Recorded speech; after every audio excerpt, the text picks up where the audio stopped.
Mahisa Jataka. Jataka číslo 278.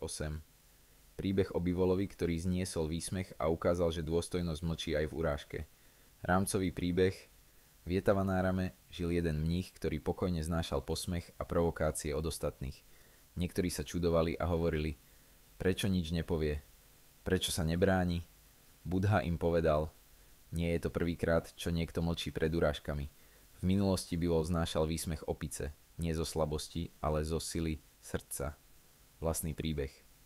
V dávnych časoch sa Bodhisatta narodil ako mohutný Bivol. Žil pri lese, bol tichý, pokojný a trpezlivý. Každý deň sa v pokoji pásol a nikomu neubližoval. Nedaleko neho žila opica, drzá, hlučná a výsmešná. Opica si zobrala Bivola za terč, skákala mu po chrbte, ťahala ho za rohy, hádzala po ňom ovocie a smiala sa mu do tváre. Ale Bivol ani raz neprejavil hnev, nesnažil sa jej ublížiť a zostával pokojný. Raz sa ho jeleň spýtal: prečo jej to trpíš? Máš veľkú silu. Mohol by si ju odhodiť jediným pohybom. Bivol mu odpovedal: ak by som sa rozčulil nad každým posmechom, nikdy by som sa nenajedol.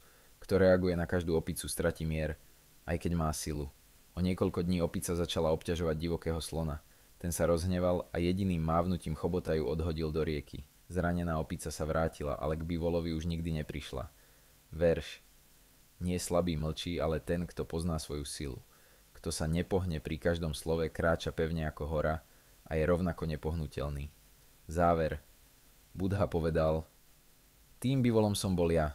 A tento brat, ktorý dnes znáša výsmech bez hnevu, už vtedy poznal, že najväčšia sila je nemať potrebu ju dokazovať.